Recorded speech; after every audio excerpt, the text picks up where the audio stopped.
tubuh dan sehat jasmani dan rohani yang pada pagi hari ini kita manfaatkan untuk berada di jalan yang kebaikan, yaitu jalan belajar mencari ilmu Allah Subhanahu wa taala, yang kita niatkan mencari ridho Allah Subhanahu wa taala dan mengharapkan syafaat Nabi Muhammad sallallahu alaihi wasallam. Hari ini kita belajar tahap selanjutnya, yaitu gambar model arsitektur sebagai media komunikasi. Pada zaman dahulu kala tentu arsitek memerlukan media komunikasi yang sudah berevolusi dari gambar sederhana menjadi gambar yang lebih lengkap dan informatif. Di minggu ini kita ditarget beberapa gambar, kalian target beberapa gambar untuk diserahkan sampai akhir semester nanti. Pertama adalah set plan. Keren men suaraku. Tes. Pertama ada set plan, kemudian layout plan, kemudian apa lagi? Dena, ya. Terus apa lagi? Tampak, potongan, apa lagi? Perspektif eksterior interior, ya. Apa lagi?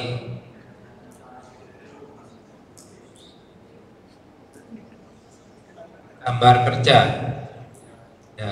Gambar kerja. Di dalam gambar kerja banyak gambar-gambar di dalamnya.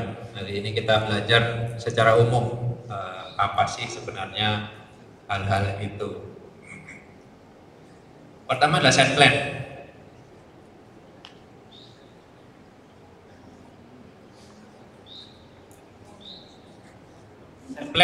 Set plan adalah rencana dari sebuah tapak konstruksi. Dia penting untuk menunjukkan posisi dari bangunan itu, di lahan itu, di lingkungan itu. Sehingga set plan seharusnya menunjukkan jalan lingkungan dan bangunan sekitar. Kalau ada kontur, seharusnya menunjukkan garis kontur.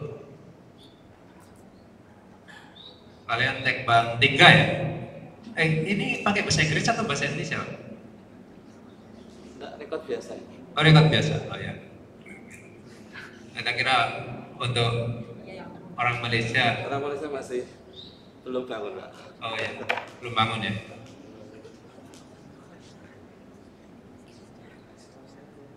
Sampai mana tadi? Oh ya, garis kontur. Kalau di set plan itu juga menunjukkan apa? Selain bedanya dengan layout plan. Set plan bedanya dengan layout itu apa?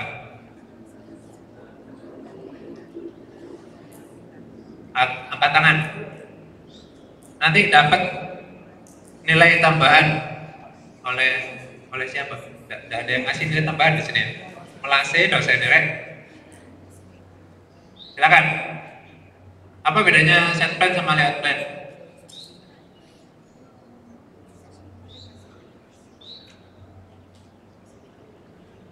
Pasti tahu semua lah ya. Di DAI 2 ya, udah tahu ya. Set plan itu kelihatan apanya? Atap. Ya, set plan kelihatan atap. Nah, ini menunjukkan posisi atap. Kalau keren itu posisi bayangan juga. Ya, posisi bayangan. Set plan banyak definisinya.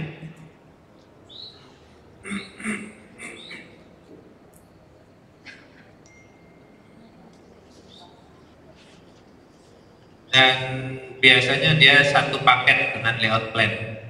Ya, biasanya dia satu paket dengan layout plan. Pandangan atas dari bangunan ini gambarnya ini layout plan tapi tulisannya set plan.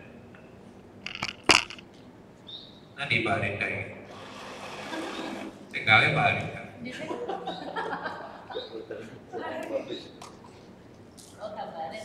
Gambarnya layout plan tulisannya set plan. Ya, oke. Paling nggak kalian tahu ya bedanya set plan sama layout plan. Set plan itu pandangan atas, jadi kayak Google Earth ya, Google pandangan satelit dari atas. Kalau layout plan, denahnya dipandang dari satelit di atas.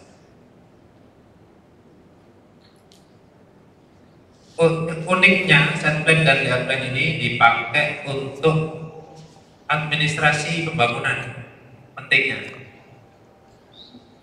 kalau bangunan itu mau dibangun, maka perlu set plan dan layout plan untuk disetujui oleh pihak pemerintah kota. Jadi pemerintah kota akan mengukur garis sempadan bangunan, koefisien dasar bangunan, koefisien luar bangunan, kemudian area hijau.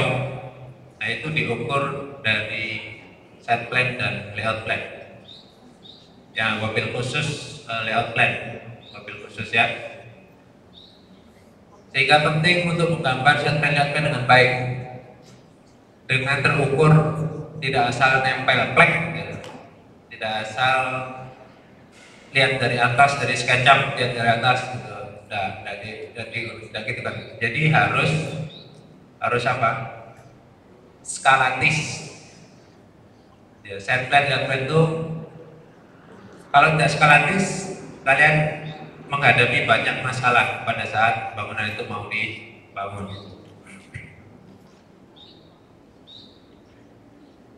Fungsi set plan ini ya. Set plan dibutuhkan ketika mengajukan, tidak ada ya, sekarang IMB tidak ada ya. Yang ada PPG, persetujuan bangunan gedung. Pada saat PPG, kalian akan diuji ya oleh Dewan PPG. Dewan PPG menguji, pertama dia melihat set plan dan layout plan. Dihitung sama mereka. Kemudian kalau nggak cocok, garis sempadannya terlalu maju atau KDP KLB-nya ada sesuai, maka dipertanyakan bagaimana tanggung jawab seorang desainer bangunannya. GSB, kemudian KDP. Ini ada sumbernya. Yang ada dalam set plan tentu bangunannya, ada jalan, kalau ada trotoar, ada pohon, ada taman lingkungan, ada lanskap dari bangunannya, lanskap dari rumah itu, air, kalau ada air, ruang publik kalau dekat, ya kalau dekat dari situ. Kemudian kalau perlu ada dermaga dan sebagainya. Intinya bangunan sekitar, ya secukupnya. Jangan terlalu kecil ya. Kalian A3 kan, bangunan kalian kecil banget, terus lingkungannya besar, itu jangan. Jadi bangunannya cukup besar, lingkungan juga kelihatan secukupnya. Juga ada arah mata angin dan skala. Ada legenda juga, mata angin, skala dan legenda.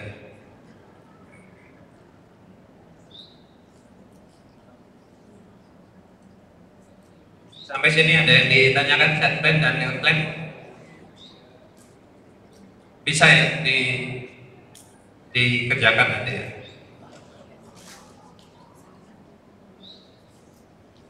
Dalam gambar konstruksi ada 4 gambar yang kita harapkan kalian bisa memproduksi Pertama yaitu gambar prarencana, gambar presentasi, gambar kerja, dan gambar subkontraktor. Shop drawing, gambar detail, gambar rencana, gambar rinci, gambar rinci.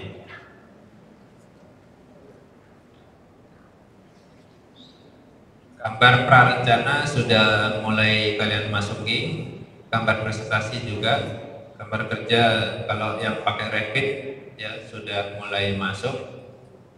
Gambar subkontraktor ini mungkin nanti bisa menyusul.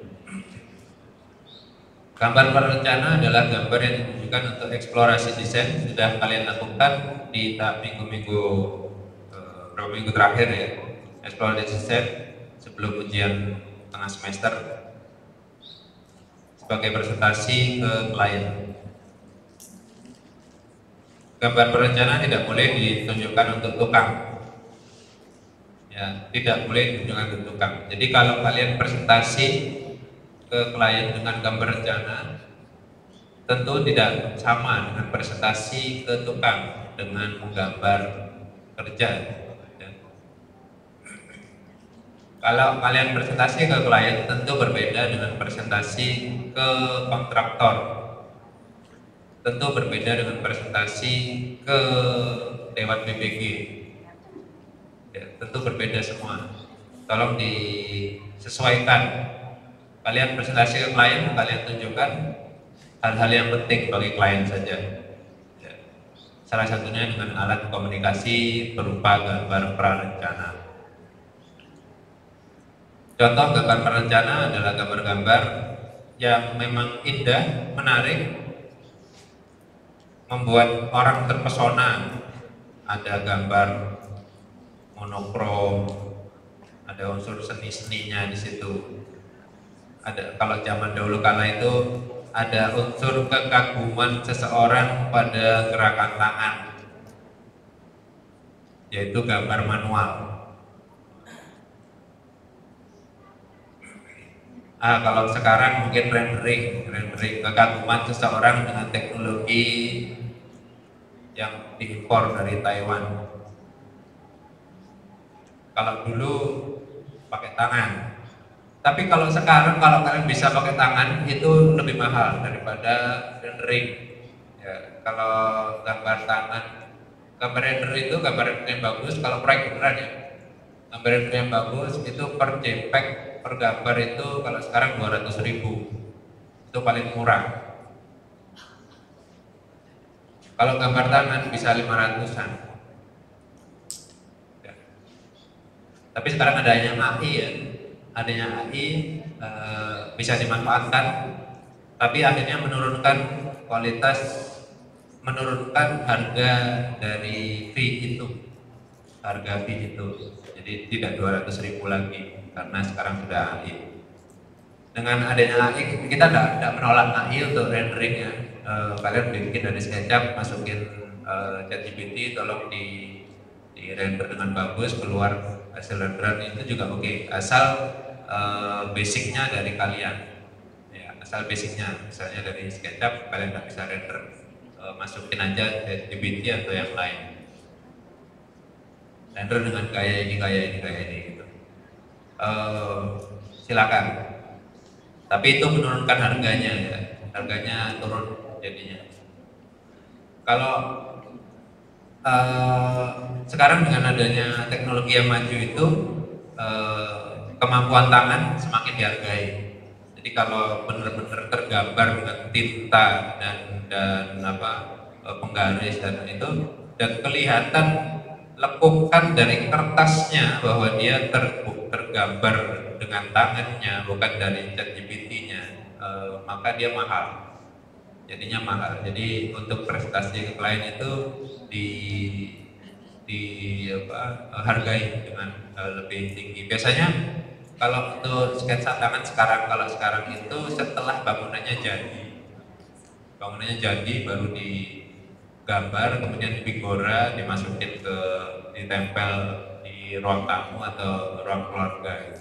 Jadi sebuah achievement dari kliennya atau arsiteknya, sebuah achievement arsiteknya.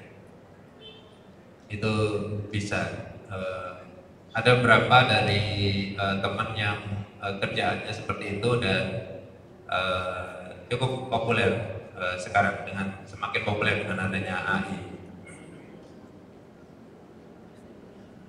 Kemudian contoh yang lain, jadi pada saat yang dipresentasikan ke klien itu adalah namanya preliminary design, yaitu desain yang masih dalam tahap revisi, bisa direvisi. Kalau zaman dahulu pakai tangan, bayangkan revisinya ya. Kalau sekarang pakai komputer gampang ya, revisi ini itu. Karena itu revisi bisa agak banyak.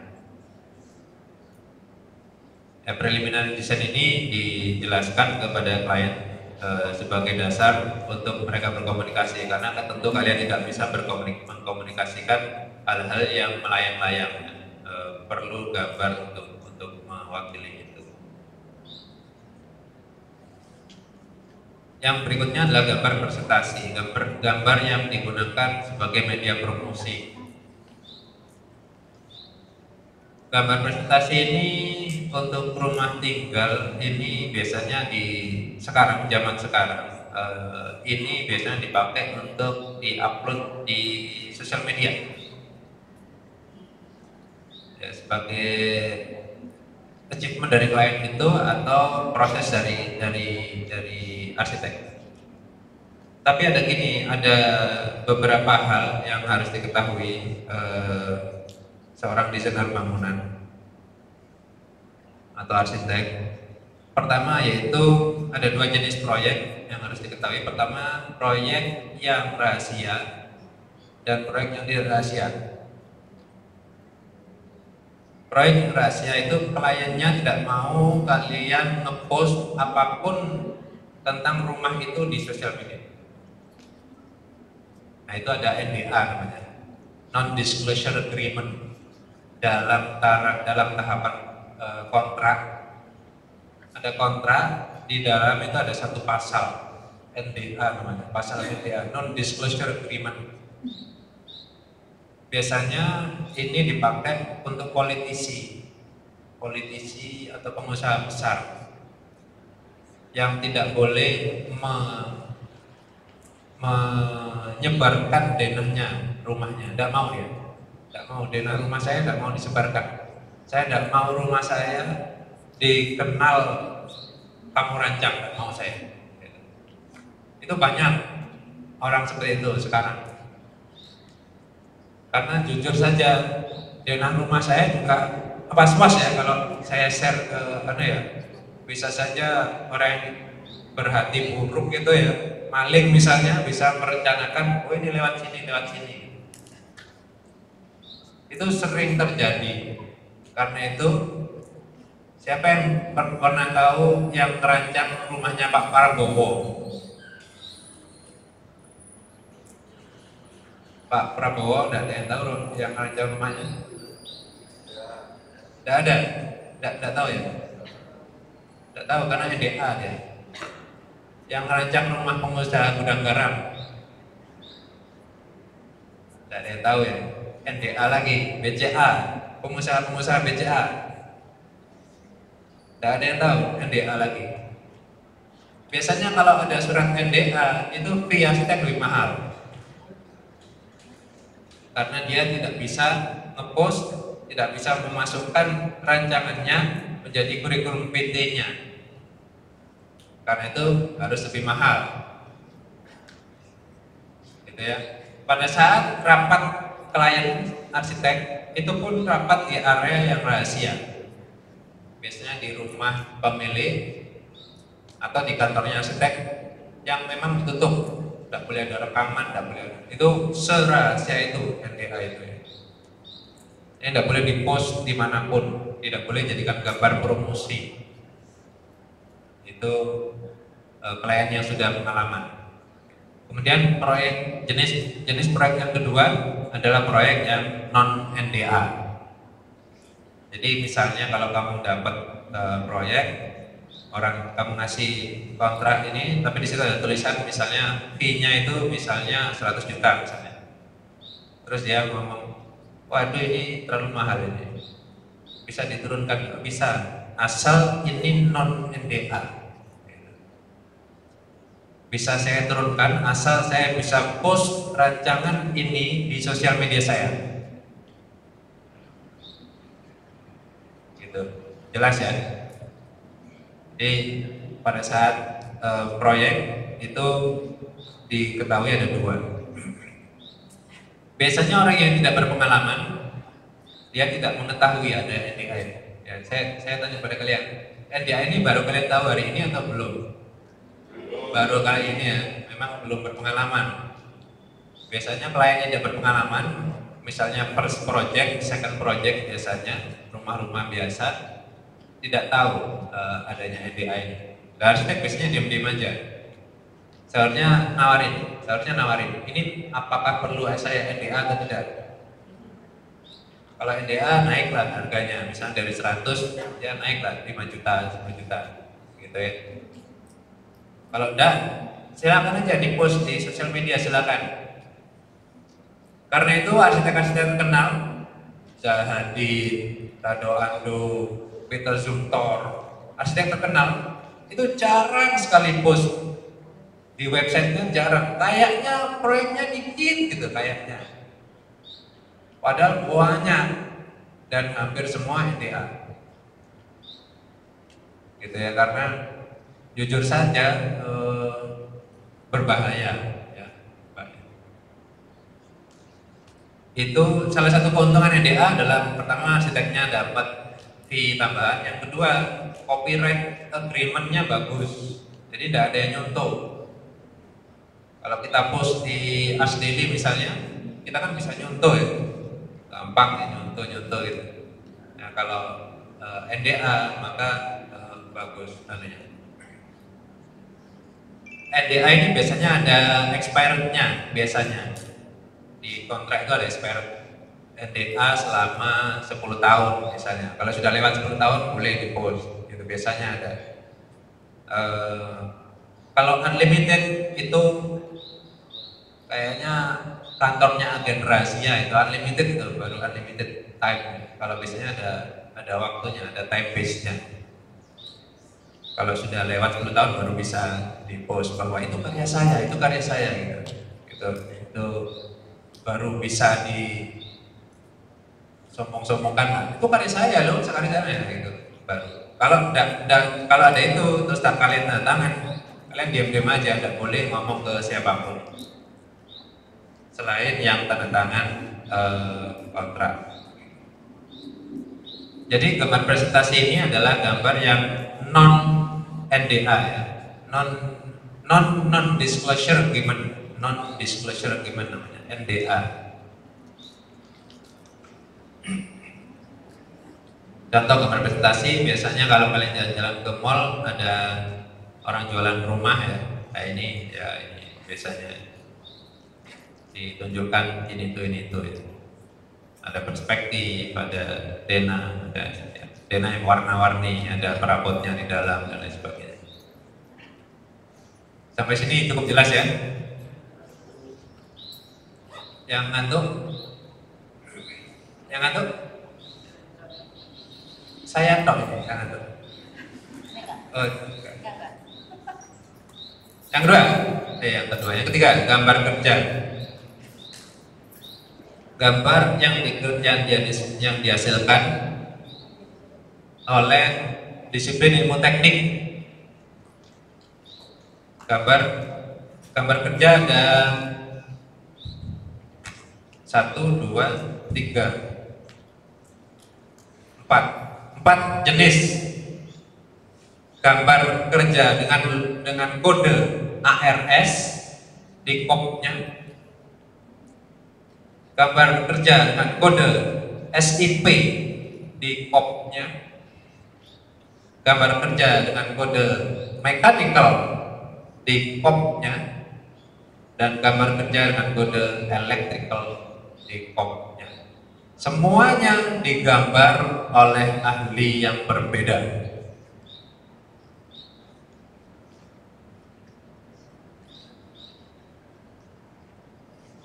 Kalau gambar kerja itu di situ ada tulangan. Siapa yang gambar? Sipil. Di kopnya tulisannya SIP. Ya.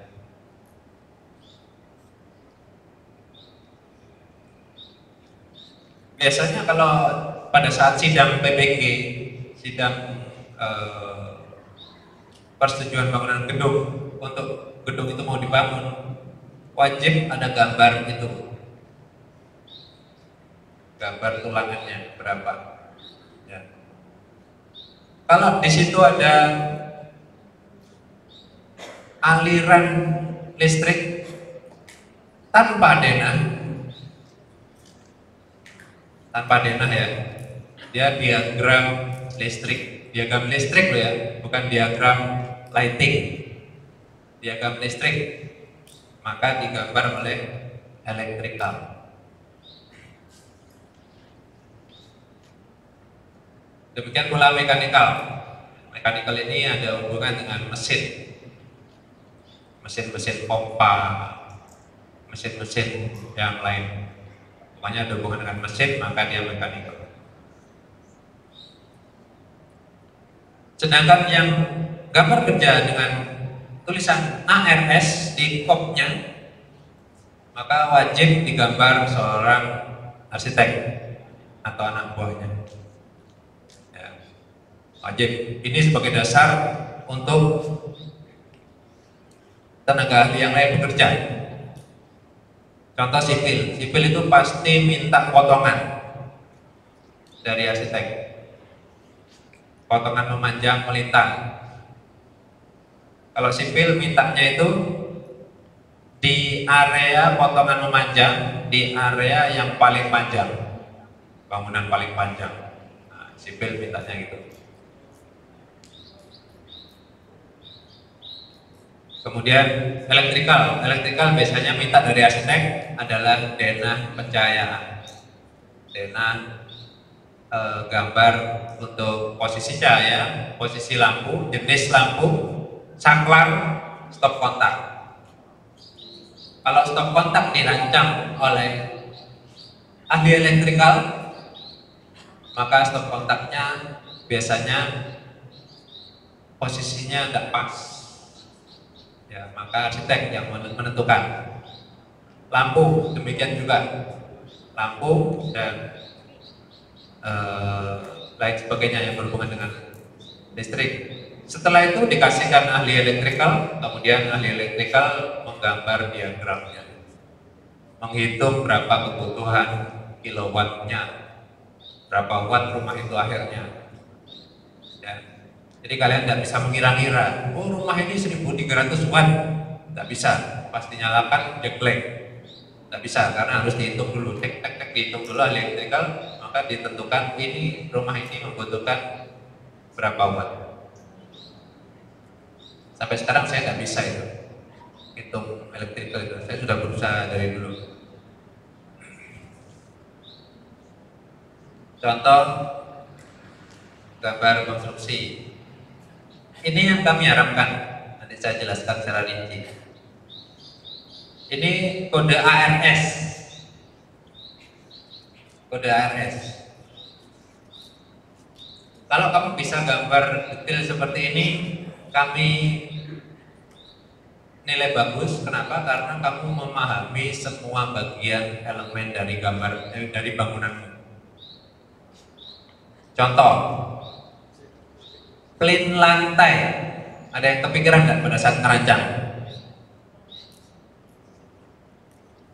Tahu plin lantai? Ya. Saya ngomong enggak, Bu Aulia toh. Plin lantai. Batasan antara lantai dan dinding.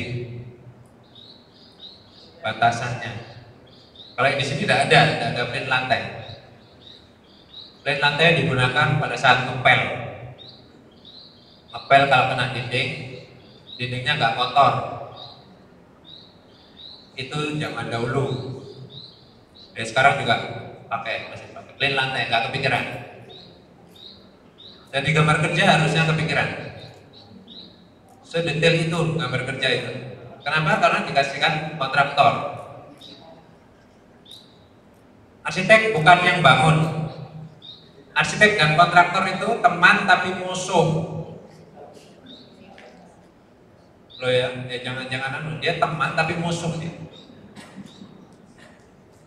Arsitek ngasihkan spek keramik, granit, Mona Lisa misalnya. Kontraktor pengen untung, dia pakai spek granit merek Depo Bangunan. Musuh loh, arsitek dan kontraktor itu.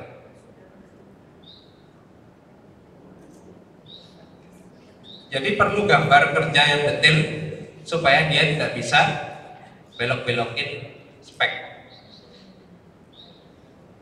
Ya, tidak bisa belok-belokin ukuran. Gambar kerja itu menjadi detail.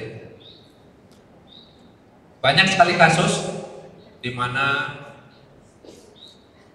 bangunan agak-agak roboh gitu misalnya, agak roboh ya, agak retak, roboh. Kemudian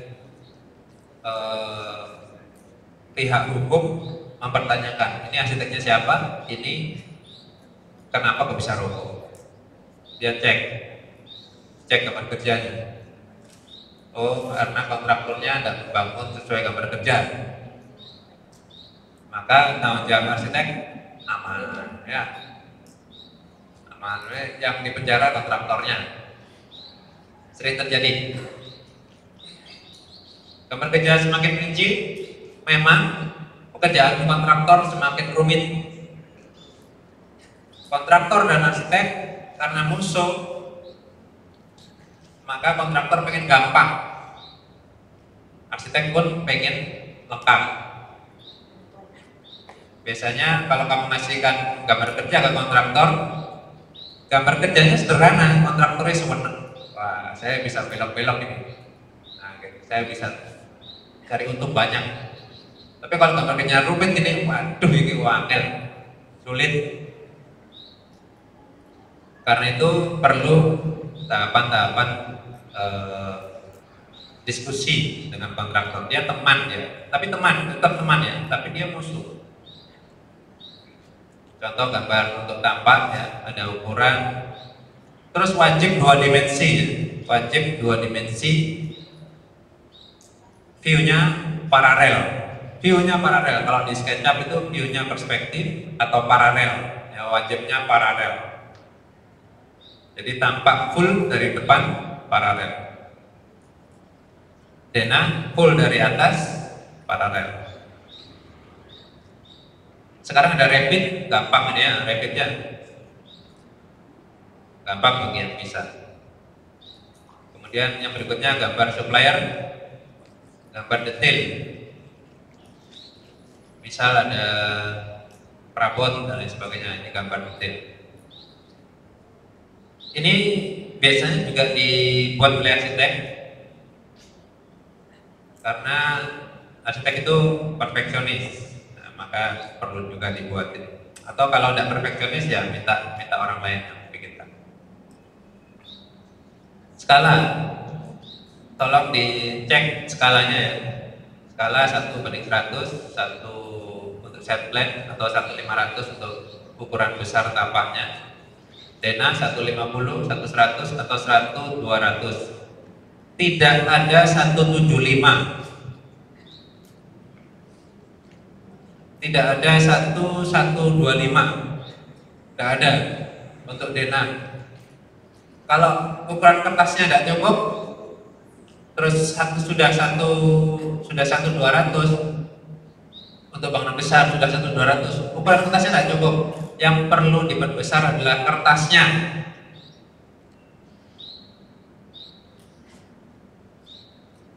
Jangan mengubah ukuran skalanya untuk denah. Ya. 100 dianggap terlalu kecil, maka 150. Tidak ada 1:65, tidak ada. Tidak ada. Kemudian tampak luar itu sama denahnya, sama skalanya dengan denah. Jangan beda, satu denahnya 150, tampaknya 100, itu konyol. harus sama persis skalanya. 150 dena tampak juga 150. 100 dena tampak juga 100. Demikian pula potongan. Potongan ini harusnya sama, dena tampak potongan. Ada namanya potongan prinsip, tidak tertulis di sini. Ada namanya potongan prinsip, itu skalanya lebih berbeda. Potongan prinsip. Potongan prinsip itu potongannya yang satu bagian saja, tidak semua bangunan. Satu bagian, misalnya bagian depan dari lantai 1 sampai lantai 4 dipotong, satu bagian aja. Itu baru berbeda skalanya. Tapi kalau dia potongan seluruh bangunan, dia harusnya sama dengan skala dena. Ya. Dena tampak potongan sama skalanya, kecuali potongan prinsip.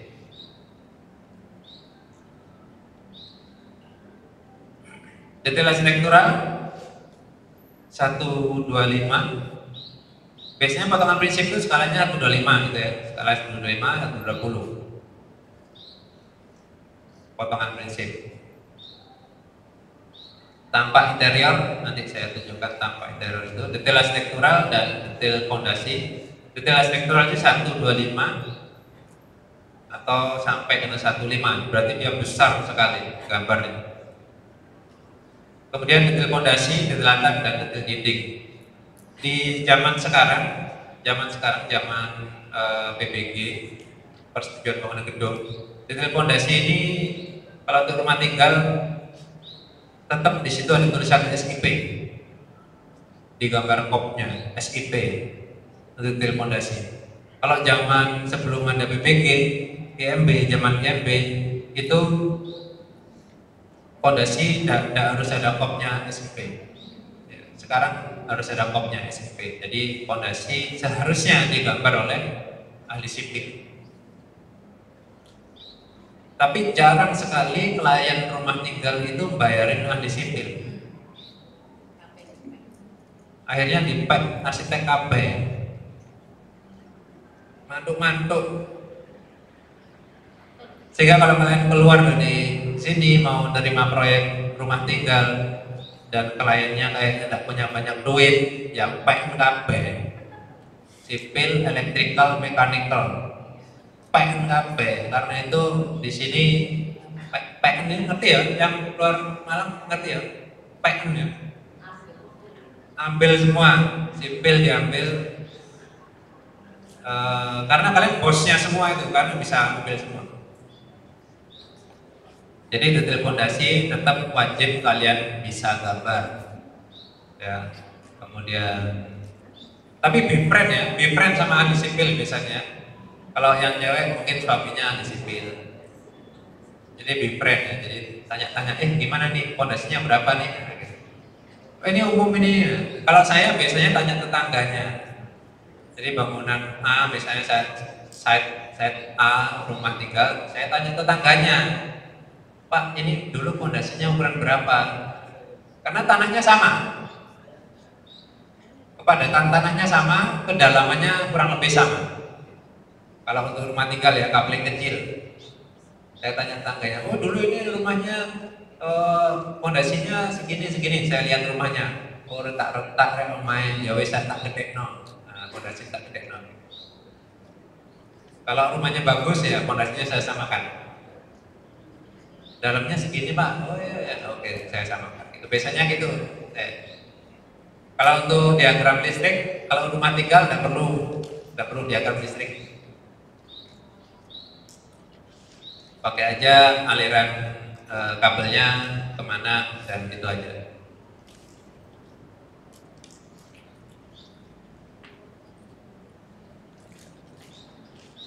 Preliminary Design Service adalah tahapan preliminary design yang telah kalian lakukan selama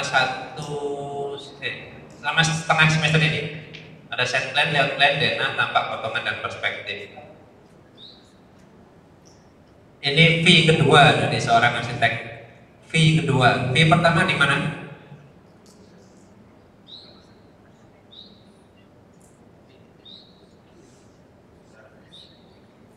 Ayo, keras. Hah? Desain. Ya, semua desain. Fee pertama, fee yang dikasihkan klien arsitek pertama kali di tahapan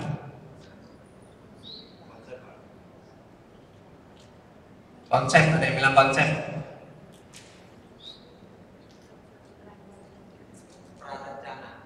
Ada yang bilang perencana. Ya benar. Tapi yang paling benar adalah tahapan kontrak.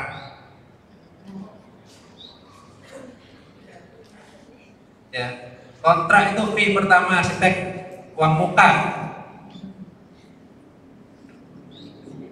Uang muka itu paling nggak bayarin arsiteknya di awal. Kalau kontraknya berada di tahap prarencana, maka ya itu. Kalau kontraknya tahap konsep, maka ya itu. Gitu ya. Jadi uang muka tanda jadi itu ada di tanda tangan. Ini fee kedua di preliminary design. Fee kedua adalah tahapan di mana klien setuju untuk masuk gambar kerja.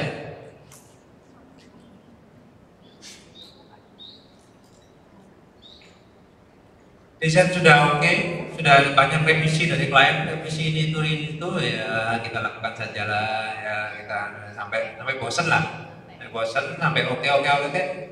Gimana Pak? Ini sudah oke enggak? Oke semua ini. Kita boleh masuk gambar kerja ya. Ya boleh. Nah, ajukan invoice tes. Fee kedua.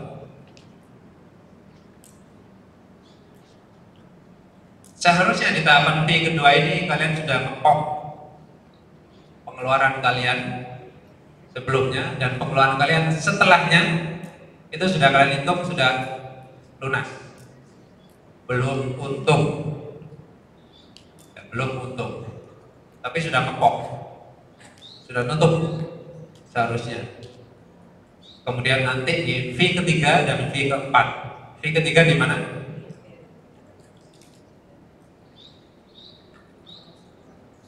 Saya bisa jawab. Fee ketiga adalah penyerahan gambar kerja, RAB, RKS. Penyerahan biasanya diserahkan dengan kotak yang keren gitu, biasanya dibungkus keren, dikasih pita, kasih yang biasanya kasihkan ini Pak, ini sudah jadi Pak. Karena itu di tahapan gambar kerja tidak boleh ada revisi. Kalau ada revisi maka dia masuk dalam preliminary design lagi, masuk lagi ke preliminary design. Boleh tidak? Boleh, asal bayar lagi. Kalau kalian udah gitu, nggak apa-apa sih, silakan aja. Tapi ini yang berlaku umum, di teman-teman arsitek. Kalau sudah gambar kerja, RAB, RKS sudah lengkap, dimasukin dalam kotak yang keren, biasanya kotaknya mahal biasanya, ditutup, dipitain, pita emas gitu ya, kemudian disegel, kemudian diserahkan pada klien, sekaligus di bawahnya kasih invoice. Fee ketiga, ini Pak tagihannya.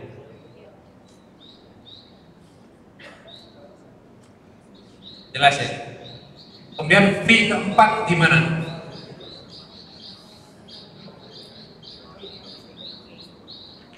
Fee keempat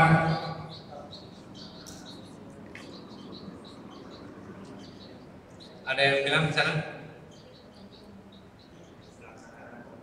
Fee keempat pelaksanaan.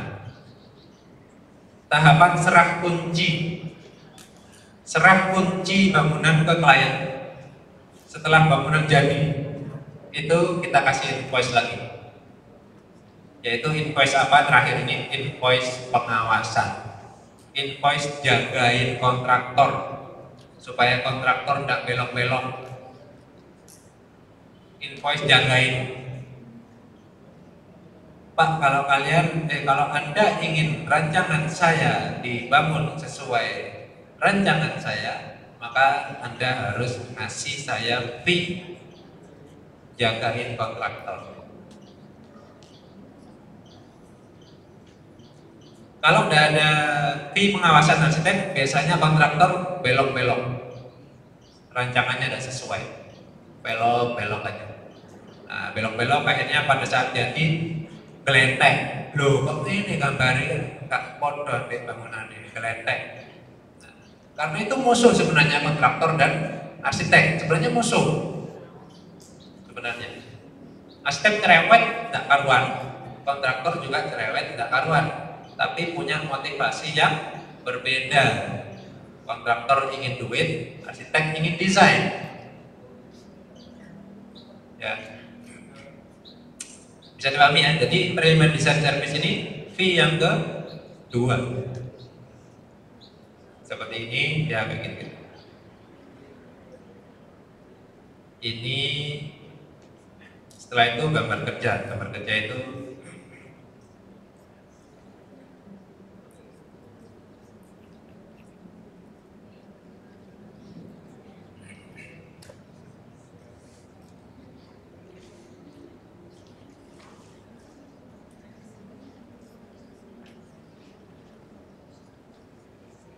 nggak terlalu jelas kelihatan ya.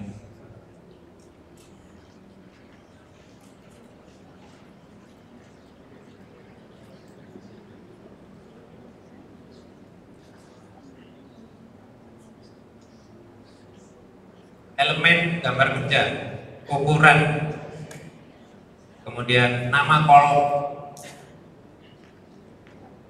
ukuran pakai milimeter, ya, ukurannya pakai milimeter.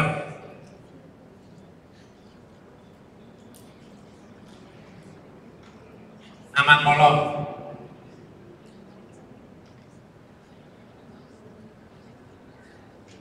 ini di sini ada kolom namanya 22X. Nah, ini 22X, ini ada 18X, ada 25P, ada 25P, ada.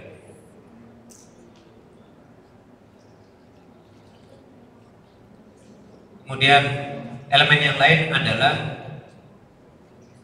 nama ruangan. Tidak jelas lagi ya, saya zoom aja.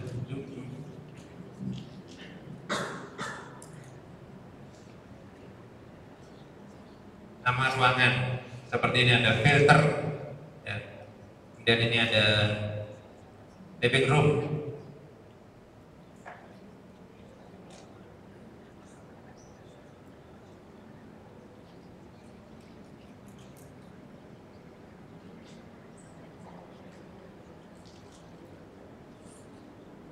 Apa aja tadi elemennya? Ukuran, nama kolom, nama ruangan,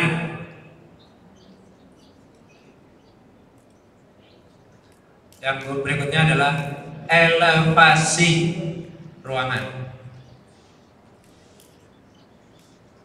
Elevasi ruangan, misal ini plus 2.00, plus 2.00. Kolam renang ini min 040, atau ini teras plus 165. Nolnya dari mana? Dari jalan. Nolnya jalan depan. Kemudian elemen yang berikutnya adalah material bangunan, material finishing bangunan. Contoh ini living room plus 2 meter, tingginya 2 meter dari jalan. Material lantainya kaca tempered. Jadi ini dirancang living roomnya Dia pakai kaca tempat, jadi orang renang di sini itu bisa lihat TV di living room. Bisa lihat dari bawah gitu, orang duduk di living room lihat orang renang lewat. Teras papan kayu 20 kali 200 cm.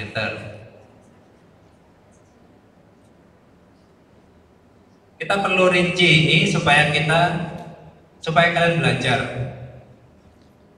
Sebenarnya elemen-elemen bangunan yang kalian rancang itu apa kalian paham secara keseluruhan atau tidak?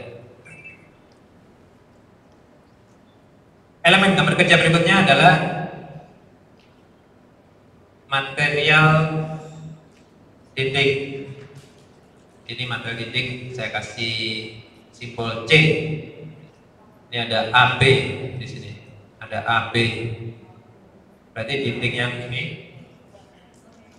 ini itu adalah AB material. Dinding yang ini adalah C material.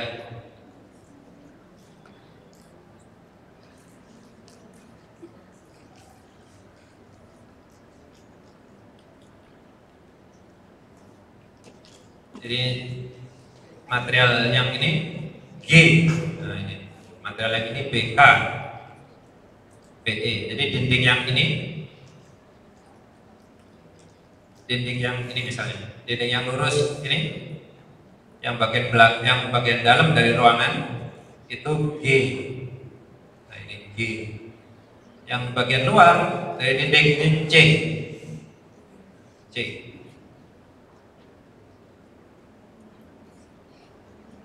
Setelah itu legenda.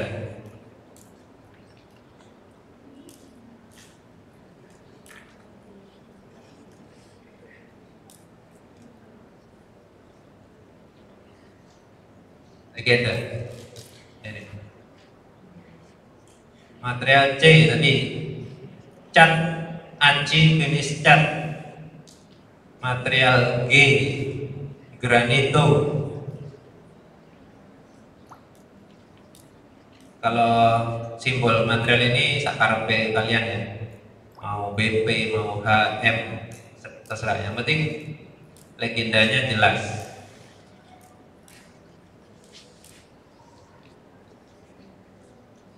Ini yang kami harapkan dari gambar kerja kalian. Karena itu gambar kerja ini masuk dalam spek teknis. Kalau dulu ada namanya RKS. RKS karena banyak copy paste ya, copy paste kalian tidak paham dengan isinya, ya kami masukkan dalam gambar kerja.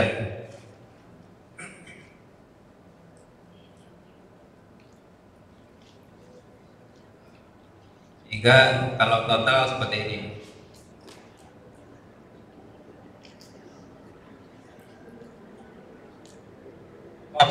Kemudian kop gambar. Kop gambar terserah, copy aja dari internet, isinya apa ya. Apa aja ya. Ini Dena, ini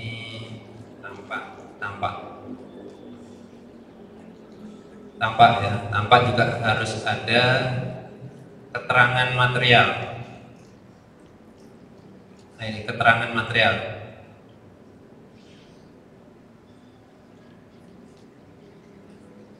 Ini material apa? Ini material apa?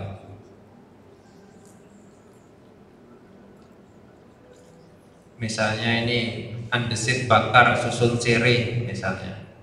Nah, itu wajib ada keterangan material. Kemudian ukuran tinggi bangunan. Nah ini misalnya ini tinggi plus berapa ya? Nah ini atap plus 10 80. Nah ini atap. Lantai 2 plus 5 50. Lantai 1 plus 150. Jalannya ini saya bikin minus di sini. Tapi saran saya 0 aja. Jalannya 0 baru bangun ke atas. Karena ini permintaan klien ini. Tampak skala sama dengan Dena. Kemudian potongan. Nah, ini gambar yang paling susah dalam sebuah rancangan arsitektur adalah potongan. Saran saya digambar duluan daripada gambar-gambar yang lain. Potongan selesai itu leganya minta ampun.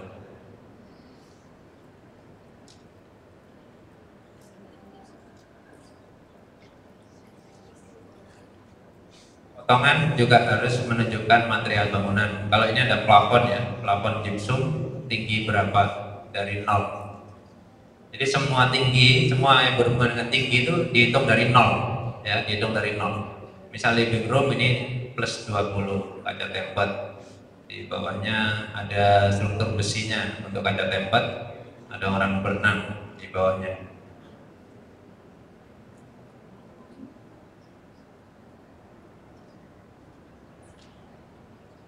Kemudian ada perbedaan antara balok, cor, dan dinding. Dinding adalah yang diarsir garis-garis, balok cor ini saya pakai yang arsiran cor. Itu juga kami harapkan, jadi kami tidak berharap kalian menyamakan semua arsir antara balok dan dinding disamakan, itu tidak kami harapkan. Kami tentu mengharapkan berbeda dari hal itu material. Potongan juga harus ada tinggi ya, ada ukuran dan nama kolom,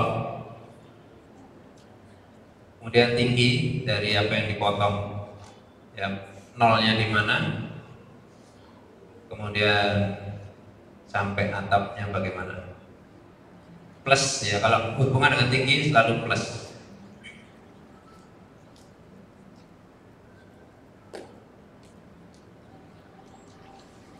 Kalau di sini ada legenda potongan kalau di kopnya ini. Oh ya, ini kertas A2 ini ya, kalau gambar ini kertas A2 ini. Kita ada kusen nggak, Bu Sukma? Ada kusen nggak? Nggak ada, ya beruntung lah. Detail tangga. Detail tangga penting. Karena banyak dari kalian kemarin saya lihat tangganya amburadul. Maka kalian bisa belajar mengenai tangga dengan menggambar detail tangga. Detail tangga. Skala menyesuaikan. Rencana air bersih. Ini tidak bisa ditiru kalau ini. Tapi gambaran aja. Jadi gambar Dena, kemudian dikasih posisi septic tank di mana, kemudian pipa air bersihnya, pipa air kotornya bagaimana. Gitu. Terus diwarnai, pipa air bersih biru, pipa air kotor merah. Sedangkan denahnya ini hitam. Nah, denahnya hitam. Saya coba zoom. Kalau yang beneran dikerjakan oleh ahli mechanical itu sampai besaran pipa. Contoh ini besaran pipa ini. Nah ini 80 inci. Nah ini ada simbol peni. Ini ada CWP. Nah ini bulat enggak karuan. Tapi yang kami harapkan dari kalian cuma warna aksesnya pipa kemana. Ini ada air panas yang merah, yang biru air dingin. Jadi dalam wastafel ini ada dua, air panas dan dingin. Nah ini wastafel, semua wastafel di rumah ini air panas dan dingin. Kemudian shower juga demikian, air panas dan dingin. Untuk air buangan warna hijau, air buangan warna hijau. Ini dari kolam depan ada arbor, kemudian dibuang ke resapan. Itulah ya, untuk pemipaan. Kemudian tentu ada instalasi penerangan dan stop kontak.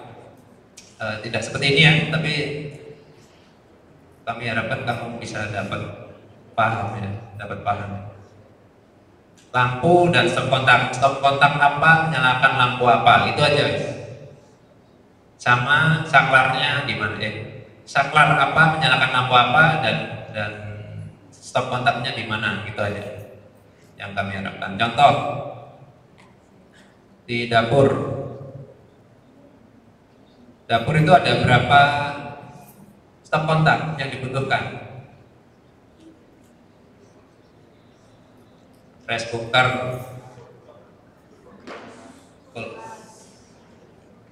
kulkas, microwave, air fryer, pemanas, apalagi blender, apalagi exhaust, mixer, apalagi ngecas HP saat masak. Semakin banyak kebutuhan stop kontak dalam dapur, semakin banyak. Ini saya kasih 6 untuk rumah ini, kurang. Kayaknya tambahin sama orangnya, tambahin berapa gitu.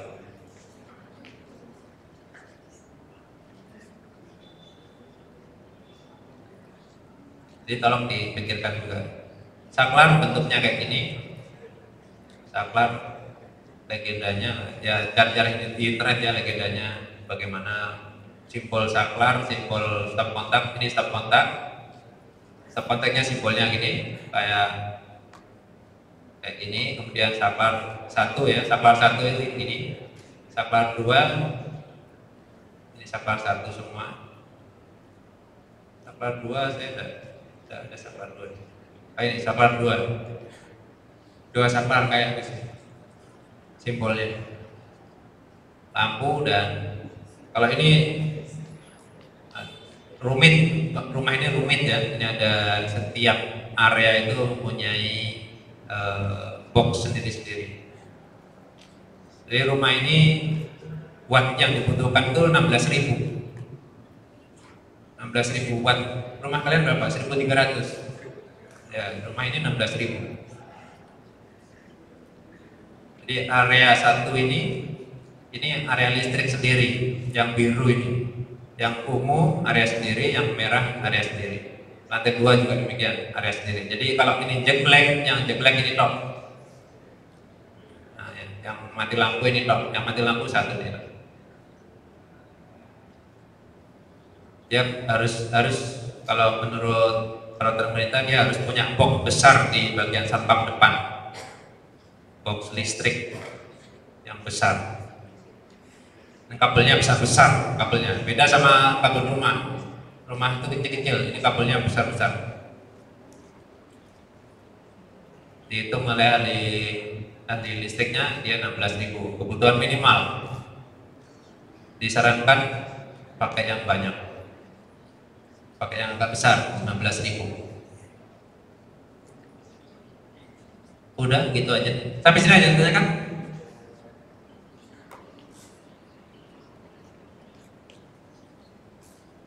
Cukup jelas ya? Bisa ya?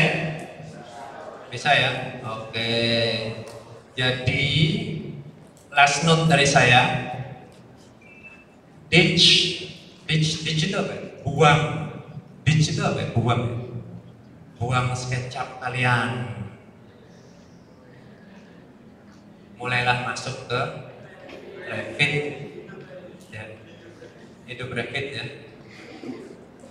Dari Revit mau denah warna-warni, ekspor aja ke Photoshop. Seharusnya tidak boleh ekspor dari SketchUp langsung seharusnya, kecuali lewat layout. Tahu layout ya? Layoutnya SketchUp. baru boleh dikasih. Kalau ekspor langsung dari SketchUp itu anak SMA bisa ya, SMK bisa ya, SMK itu. Ekspor SketchUp SMP nya bisa. Gila nih, tahu gila nih. Harusnya lewat layout dulu baru oke lah kalau lewat layout. Kalau full SketchUp buang ya. Gambar kerja juga, gambar kerja Revit kalau bisa. Kalau tidak bisa CAD atau CAD. Itu tadi saya gambar di CAD. Tapi sebelum ada Revit, itu sebelum ada Revit mahal, pada saat itu Revit mahal. Bisa kalau pakai CAD tapi lama sekali pakai CAD itu. Lebih baik pakai Revit. Ya Revit is better. Saya bukan sales Revit. Terpaksa ya, ada yang lain silakan kalau mau. Ada ArchiCAD juga bisa, silakan mau bermain di software yang lain.